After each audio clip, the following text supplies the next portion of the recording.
I'm really excited to be here talking to you guys and talking about some of the things that we do for birds. And I wanted to start off mainly about talking about the traditional sort of bird stuff that you think about with the zoo, and that's the exhibits that we have at the zoo. So we have a fairly diverse bird collection at the zoo. We've got 38 species and about 270 different individuals. And I threw some of the highlights up there. We have both bald and golden eagle exhibits. We have a budgie aviary, which is a walkthrough exhibit, so anybody who comes to the zoo can have the experience of having the budgies right around them. We have feeding sticks that we give out, and the budgies will come right to the feeding stick sometimes, which is a really good experience for people to get this sort of up close and personal experience with birds. Pied crows, kind of a cool bird we have. We've got an Asian aviary with some rare Asian birds, including Bali-mynas and Nicobar pigeons. Some southern screamers, which are a really cool South American bird. Some Toko toucans, which is a new exhibit that we've done in our South America exhibit. Southern ground hornbills, a really interesting species. They're pretty, they probably stand about this tall. And as you know, with a lot of the hornbill species, they have this sort of offering as a sort of social thing. They offer each other gifts, so whenever they see the keepers, they'll grab big wads of whatever's near them. Usually it's of leaves, but if like they've recently got a chipmunk, it could be a chipmunk, and they'll show it to you just to show you what they're up to. Magellanic penguins, barn owls, Chilean flamingos we have, and then the new exhibit, the snowy owls. So just a few pictures of some of the things that we have. Of course, the flamingo, that's a Nicobar pigeon right in the middle there. We do have black-crowned night herons in our Magellanic penguin exhibit, so it's a walk-through aviary and people can see them up close, and of course barn owls. And then we do have kelp gulls in with our Magellanic penguin exhibit, and it's one of the very few institutions that have kelp gulls, and we actually were able to host Joel Sartori recently, who came out and photographed some of the animals that we have at the zoo, and one of the things he wanted pictures of was the kelp gull, so that's actually a Joel Sartori picture that he let us use for, hopefully he let us use it, I don't know. One of the things we do is we do sometimes work with rehabs where we have situations where we can give animals homes where that they can't go back into the wild. So both of our bald eagle and our golden eagle, we have 2 of each species. Those are rehab birds. We have a sandhill crane that we're trying to work into our program animal, so it's something that visitors can get up close and personal experience with. That's a rehab bird. And then both of our snowy owls are rehab birds. So you guys are probably somewhat familiar with the Association of Zoos and Aquariums, which is the big professional accrediting organization that we're a member of. There's really high standards, for the highest professional standards of a zoo accrediting organization, at least here in North America. There are about 240 member organizations across North America. There's actually some member organizations in Japan and Mexico too. And the visitorship for AZA aquariums is about 200 million visitors a year. So it's a pretty big audience that we have in AZA zoos. Ours is about 500,000 visitors a year, just to give you an idea. I think the word in the street is that we'll probably hit about 500,000 visitors for this year, probably in the next week. And then I wanted to talk a little bit about species survival plans, which has been kind of the flagship conservation programs for zoos since about the 1970s. And the basic idea of it is it's a cooperative breeding program. So AZA zoos cooperate with rare species in these breeding programs to make sure that we're supplying our own demand for animals for exhibit without taking animals from the wild. We're trying to build what we call a captive assurance population, or a population of captive animals that might be able to bolster wild populations if there's an opportunity or it becomes appropriate to try and reintroduce. And there are a number of SSPs that have done that. So like condors, and the California condor is a good example of one. So the SSP cooperative breeding program, so it's a captive assurance program. The big goal that we kind of have, we have population managers, so we have PhD geneticists that work with the populations, and they build these models of, we're trying to breed these populations so that we're maintaining more than 90% of the genetic material that's available to us, or the genetic diversity that's in the population for 100 years. In these populations is the basic goal of our genetic management. And the SSP programs have, in a lot of cases, evolved to include more than just trying to make baby birds. And a lot of them have big education and conservation components to them. A lot of them have research components. A lot of them are trying to have impact of the ex situ population or in situ populations or populations in the wild. And we participate in about 50 SSPs altogether. And there's a list of the birds. I counted this earlier, and now I forgot. I was going to say. So southern screamers, Chilean flamingos, Toco toucans, Bali mynas, Nicobar pigeons, the southern ground hornbills, Vanderdeckens hornbills we have, which is the smaller hornbill species, Magellanic penguins, snowy owls, crested wood partridge, and red-crested cardinal, are all SSPs that we've been participating in recently. So one of our sort of flagship exhibits that we have at the zoo, and has been a very successful exhibit for us and people really enjoy, is our Magellanic penguin exhibit. It's sort of the biggest exhibit in our, we have a Patagonian aquarium that was built in 1995. So at that time, the zoo went together with a number of other AZA institutions and imported some stock to build this SSP of Magellanic penguins. And we've been one of the most successful programs. At this point, there's like over 50 penguins that we've raised there at the John Ball Zoo have gone out to other zoos to help build this SSP. So this exhibit has been really successful in getting people to see penguins up close and also to be able to breed these guys in captivity. So we have one of the largest Magellanic penguin colonies in the country, and right now we're about 24 or 26 penguins. I got two different answers when I checked on it earlier today, but I think it's actually 26 penguins, and that number's a little bit old. And that's in our Living Shores exhibit. Another thing that's pretty cool that we've done, and you see the picture down here in the lower right from my perspective, lower left from your perspective, is we do penguin encounters. So you do paid penguin encounters, and you pay a fee, and then you can actually visit with one of the staff, and they'll take you in when they do the penguin feedings. And then our big exhibit that we opened up just this summer. So this is brand new, hot off the presses. We've been wanting to get into snowy owls for a few years, and we have opportunities here in Michigan that a lot of other zoos don't have, with snowy owls coming down here in the winter, and when they get injured and they can't be re-released, there's some rehabs around that end up with these snowy owls. So we've actually been able to get a couple of snowy owls in that are now in the SSP, in the national SSP, that were rehab birds, and now we have breeding recommendations for these birds. So hopefully they will help to build the SSP, or the captive assurance population, in zoos. And they're great ambassadors for the species. So Xenon, which is our male, who's about 8 years old, and he came into captivity and to the rehabber in 2018 from up in Manistee County, and he has an injured right shoulder, but it's barely perceptible. And then Keone, which is, she's about 4, and she was received in 2019, and she has an injured left wing, but so she's both of them were unable to go back into the wild, but now they're on exhibit. People get to get a pretty good look at them. We have some really light mesh on there, so if you want to get good pictures of them and open up your f-stop, you can make that mesh disappear pretty well and get some decent pictures of them.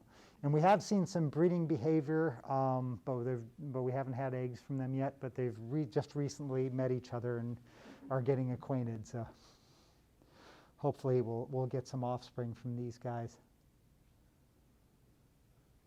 So The John Ball Zoo actually has a pretty long history of doing some conservation work throughout Michigan.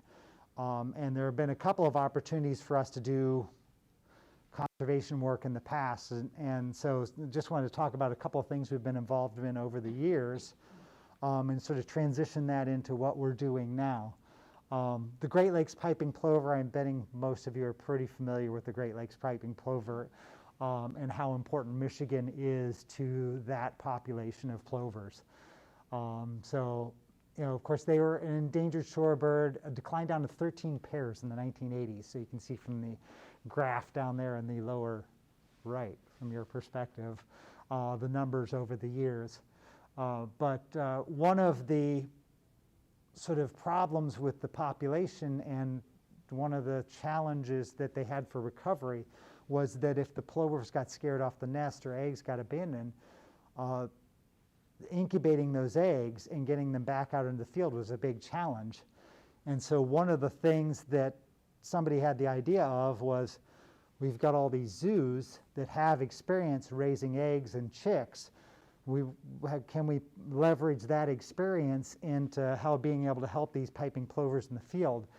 So let's see, when did we start that? About in the early 90s, an organized effort to get zoos together to start raising these eggs that get abandoned during the breeding season. And then as soon as the chicks are ready to go back, they get reintroduced back into the wild. So Detroit Zoo actually manages that. So they've been coordinating that, and zoos all across the country will actually fly into Michigan and stay at this, usually been at the field station up in Pellston, but I think it's moved around over the years. And they'll incubate eggs. And they'll actually put the chicks into these enclosures so the chicks are on their own and they don't get imprinted on humans. They're very careful about that, and that they're able to adapt to being released right away. So they're able to, you know, sort of reclaim these eggs and get them right back out into the population. And you can see how the numbers have really increased since about the time that they started using exclosures and to save the plovers from being disrupted on their nests. And then also the captive rearing is also come in about the 1992. So you can see those numbers have come up quite a bit. Another one that we've been involved in, and you guys are probably pretty familiar with, is the story of the Kirtland's Warbler. Of course, that's a story of a sort of cooperative conservation program between Fish and Wildlife Service and U.S. Fish and the U.S. Forest Service and Michigan DNR and a number of Audubon societies to start managing this jack pine forests in the northern lower peninsula and managing jack pine forests for Kirtland warblers. And so as that species has recovered, and also managing for brown-headed cowbirds. And as that species has recovered, one of the biggest parts of that is doing monitoring, which is just walking transects through the habitat, both good habitat and bad habitat, and counting the number of calling Kirtland's warblers so that we're confirming that we are doing good management for this species. And so the John Ball Zoo has been assisting. We've got a keeper that has been involved in doing that for so many years now that he's actually one of the people that the Fish and Wildlife Service uses to train new volunteers. So I got to go up and do that this year, which was a lot of fun for a day. But so those are the kind of things we've done in the past where we've been able to lend some staff to different efforts.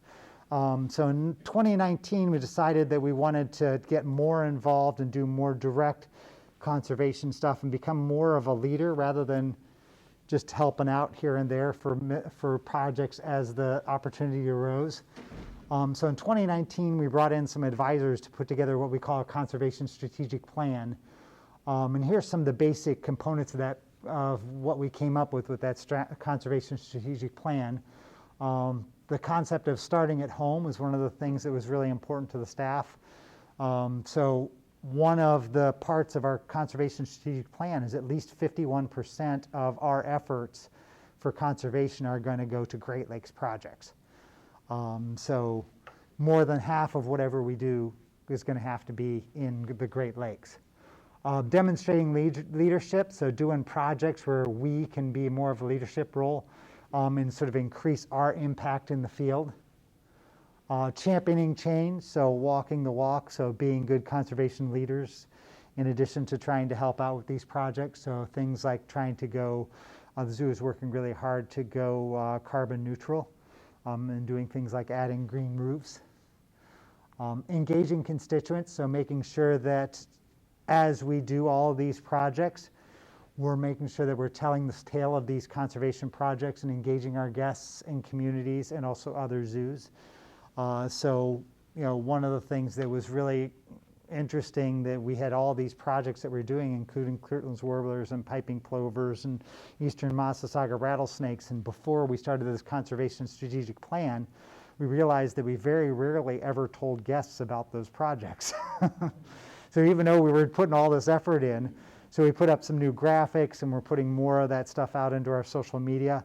And we'd even like when I would interview volunteers and seasonal keepers and stuff for permanent positions, and I'd ask them about the conservation projects. A lot of times they didn't even know some of the stuff we were doing right there in-house. So we've been really working hard to change that and not only engage more parts of our staff, get more of our guests involved in conservation, and really tell that tale. Using our resources effectively, so leveraging the people, the animals, the exhibits that we have, and also the audience we have to make sure that we're growing the capacity and increasing our impact. And then, of course, putting together we have a regular project review. So in 2020, we put together a process that's basically a plan, act, evaluate, and it's kind of a cycle. So we put a plan together. Right now, I'm in the process of writing conservation plans for what we're going to do for 2022. And they will go to our conservation working group and to be evaluated. And then we'll decide which projects work and what things need to change. And that will go into what the plan is for 2022. So making sure that we repeat that cycle with every project every year. Also the conservation manager position. So I've been at the John Ball Zoo for about 10 years now, but I've only been a conservation manager since 2020. So it's a brand new position at the zoo. So one of the big ideas that we're kind of working on is how do we take the things that we do at the zoo, sort of these ex situ efforts that we do, and translate those into real benefit for species in the wild. So I put 3 red pandas up here because that's a good example of one of the ways that we've been able to do that. So we have a pair of red pandas at the exhibit at the zoo. We actually got them to breed, so you can see our 3 little cute babies that just recently went out to other zoos. So they're part of an SSP, so they went out to another zoo. But you know, we got a lot of people really like those red pandas, and we did a red panda naming contest. So people could pay for an opportunity to throw their name in the hat, and then the names were chosen at the end of the contest, and we raised about $13,000.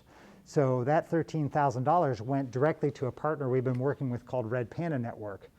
And what the Red Panda Network has been doing is a whole bunch of different projects in Nepal working with red pandas. And the 2 projects that we specifically sort of targeted were ones that we could have impact on were Plant a Red Panda Home, which is they were looking at corridors between core red panda habitat and planting trees and planting native trees in those corridors to try and build habitat in those corridors and connect those different core habitats. So by donating $10,000 to that last year, we were able to plant 10 hectares of forest in that area. And then also making these sort of sustainable changes to some of the folks that live in these habitats. You know, their fuel a lot of times is just wood that they cut, so that has a big impact on the forest around them. So we actually purchased fuel-efficient cooking stoves that greatly reduce the pressure of deforestation in these areas. So there's 2 different styles. There's the home style, and then there's the traveling style. So the herders use the traveling style. They can pack it up and take it when they move with their herds. And then there's home style. So we bought a bunch of those, and we're able to send those and have an impact on creating red panda habitat in the field in Nepal from the interest we generated from the exhibit at the zoo. So that's the kind of thing that we're looking to do, is have a connection between the exhibits that we have ex situ to in situ conservation. And that kind of leads me to my next sort of AZA flagship conservation program. This is a conservation program. It's about 10 years old now. And the AZA was trying to go the next step beyond what they've been doing with SSPs. And they created what they call Saving Animals from Extinction. And the whole idea behind this is to have that impact in the ex situ. You know, taking the power that zoos have from their visitors, from their staffs, and the resources that zoos have collectively, and working to partner with organizations to save animals in the wild. There are currently about 29 different SAFE programs. 8 of those are North American, and then 3 of the ones that we're participating in is North American Songbird SAFE, the American Turtle SAFE, and Monarch SAFE. And so I was going to talk a little bit about North American Songbird SAFE.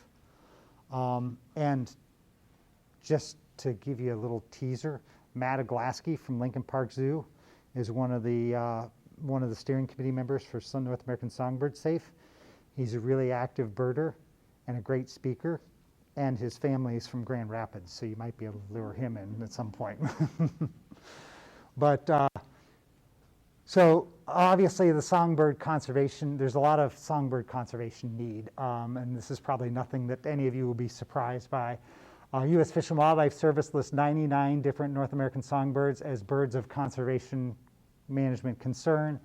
North American Bird Conservation Initiative published the State of North America's Birds in 2016. They listed 61 species on a watch list of most at risk of extinction. And the combined conservation score ranging from 4 to 20, so they created this conservation score, a combined conservation score. And then their range is from 4 to 20, 4 being the most secure and 20 being the highest concern. 53 species that they evaluated were 14 or higher, which is pretty dramatic. And of course, I'm sure most of you probably remember the Science article from 2019, Rosenberg et al., where they estimated that today's bird population is about 3 billion birds less than it would have been in 1970. So that's about a 30% less birds now than there were in 1970. And they were actually able to corroborate that with satellite data and weather satellite data. So there's a big conservation need for songbirds. And songbirds are kind of unique to zoos because there's not a ton of songbirds in zoos. They don't really fit into our sort of ex situ exhibits as well as some of the other birds that we work with. So North American Songbird SAFE is a little bit unique among zoos' safes because it's almost entirely working with birds in the field. So trying to have an impact with birds that aren't actually living as part of the zoo's exhibits or collections. So they identified 318 species of songbirds, basically all the songbirds that spend part of their life cycle here in North America. And then there's over 40 AZA zoos, including John Ball Zoo and aquariums, plus a bunch of governmental agencies and nonprofits that participate in North American Songbird SAFE. So it's such a big effort, and there's a lot of expertise outside of zoos trying to collaborate and get as much leverage as we can. So the big focus areas for North American Songbird SAFE, they kind of took a step back and looked at threats. And what are the biggest threats? And those will be our focuses. And so they identified reducing bird collisions with glass. There's about 400 million to almost 1 billion songbirds killed a year in the US from collisions with glass. Reducing the impact of free-roaming cats on songbirds. Of course, this is data you guys are probably familiar with. It's about 1.5 to 4 billion birds killed per year in the U.S. by free-roaming cats, and then preserving, enhancing, and building native habitats is, obviously habitat destruction is one of the biggest drivers of extinction of basically everything, including birds, of course. And then these other additional focuses are different things that are identified that zoos are working on, including reducing contaminants, promoting bird-friendly coffee, promoting citizen science, which is a big thing we've been kind of working on in different things, and then reducing North American songbird trafficking. So I just got this actually in my email yesterday, but there is a North American safe bird collision toolkit that went out to all the North American zoos. And it basically was a recipe for what you can do to help reduce bird collisions. So there's a team of about 10 zoos and 4 different advisors that are on the advisory group for this. Their contact information is available to all the North American zoos, so you can ask them for guidance on what to do. They put together a set of guidelines of different activities that you can do that different organizations can do to reduce their impact on songbird safe or on bird collisions. So making glass visible, mitigation strategies, temporary solutions, which I'll talk a little bit about, something we came up with, and then permanent solutions. So there is a North American formula for how to do new construction and incorporate bird-friendly glass, and that's something that we are going to be incorporating in our future construction. So right now we're building a pygmy hippo exhibit, and one of the things we're talking about is how can we do the glass in ways that reduces any impact that we might have with bird collision. And of course, one of the biggest impacts we can have is education and outreach. So the audience that we have for the social media and visitors, reaching out to them and sending out some, bird-friendly window advice and things that people can do. Citizen science programs, that's something we haven't done necessarily with bird collision, but we're looking to do more of in the future, but a number of organizations have done. The Lights Out campaigns are a good example of that. And then we started doing an on-grounds monitoring program, so we know the impact that we're having. We can identify exhibits that might be a problem, and we also know what species are an issue for us. And I just saw this afternoon. There's a big global bird rescue citizen science drive between Monday and October 3rd, which I threw that up there through the globalbirdrescue.org. And Bird Mapper. So this just came in my email today while I was preparing this PowerPoint, so I put that in there. But I think I'm going to be participating and checking it out. So at the zoo since 2016, we've actually been doing our own sort of bird strike and collision monitoring so that we can manage things. And this is something that kind of a case study of something that came up because we've been doing this monitoring. Our gift shop staff recognized this problem and were able to deal with it. They also had put a display in this window here that included a fake tree that you can kind of make out. And then if you look at the reflection, there was a pine tree right outside the window. So we actually shut the lights out, moved that display so we didn't have the fake tree there, and monitored for a while. And then that actually mitigated the problem. We didn't have any problems anymore, but because we'd been doing this monitoring, the gift shop staff recognized the problem right away and wanted to find a solution. And we were able to work really quickly and find a solution for that problem. So since 2016, we've been doing bird strike stuff. And I was just going to throw up some of the data here. And you can see some of the exhibits that are the biggest issues for us. And so those are things that we're kind of keeping an eye on. Actually one of the exhibits that was a big issue for us, we ended up tearing down and putting a new exhibit in. So we haven't had as much trouble with. But that's given us the opportunity to respond to problems and sort of keep an eye on it. It's given us the idea of what we can do to mitigate for new exhibits. So we'll be incorporating some of that stuff in the pygmy hippo exhibit. I'm hoping to make this a volunteer opportunity, to make this more of a regular thing, and get some of our volunteers involved in checking these areas for bird strikes. and also getting them thinking about ways that, kind of our baby steps towards doing some more broader sort of citizen science. This just to give you an idea of some of the species we have. Actually, our biggest species is house sparrows, because we have a lot of house sparrows on grounds.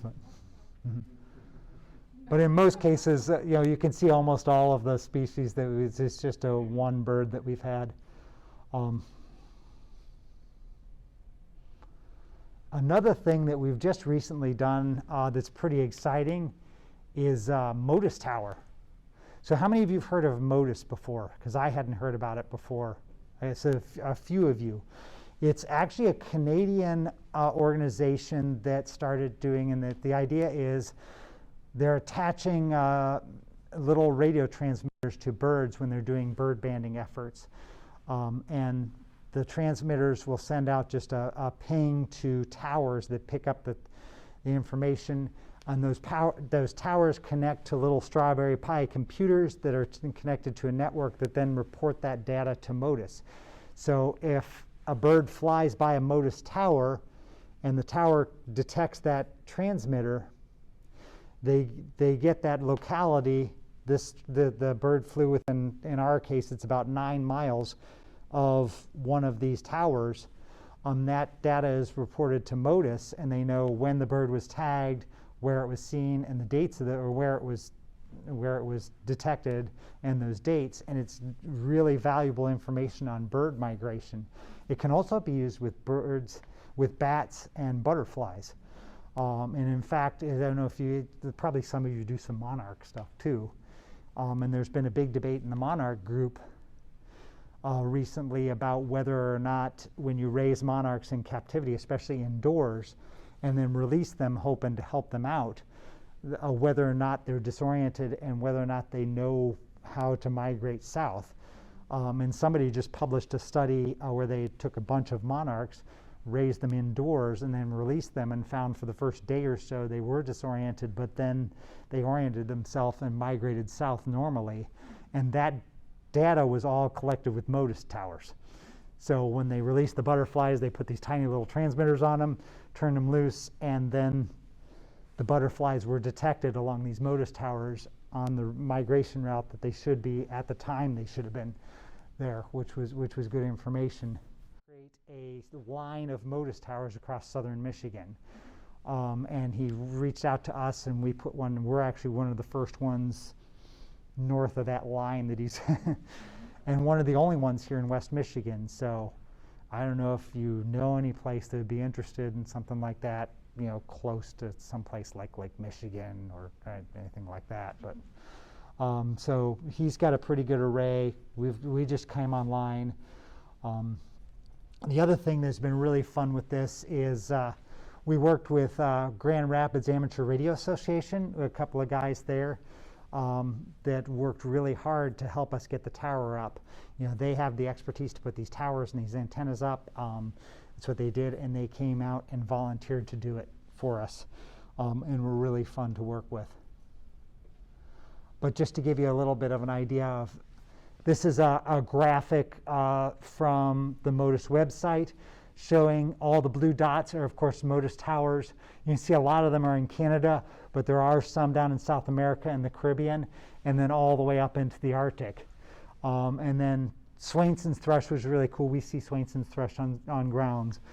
So I threw this one up here, and you can see it's sort of the nano tag, or how that little transmitter works. When the birds are banded and they're collected, they're released with these little nano tags. They're solar powered, so the battery lasts a really long time. And they've got some pretty good data with red knots and their migration, and of course those guys are champion migrators. Monarchs, there's a fair amount of work with them. So this is actually, you can go to the Motus website and look live. One of the ideas with Motus is it's a citizen science program. So that data is housed at Motus, and you can apply to get access to that data and look and see what's going on with migration of birds or bats or butterflies. So this is This is from the MODIS website. Each one of those dots is a tower, and then those little wings on it are kind of the range of that MODIS tower. But you can see the work that Rich has done down around Kalamazoo. He's pretty much got a line across southern Michigan of MODIS towers. There's very few gaps in there, so if a bird migrating to that southern part of Michigan is going to get picked up on there. And then you can see the John Ball Zoo there. You can see our little tower. So one of the things we've been talking about at the zoo is, if we push that line towards the shoreline, if we had some place like out in Allendale or maybe out here, we could get a pretty good line going out there towards Lake Michigan. We actually haven't gotten any pings of birds yet on ours because ours is pretty brand new. It's only been up a couple of weeks.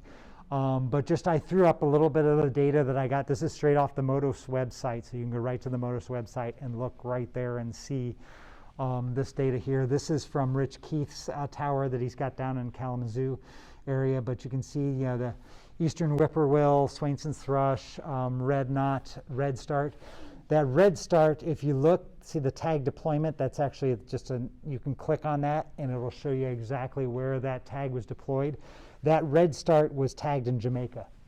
So you can look right on there and see right where that red start was tagged, and it was in Jamaica.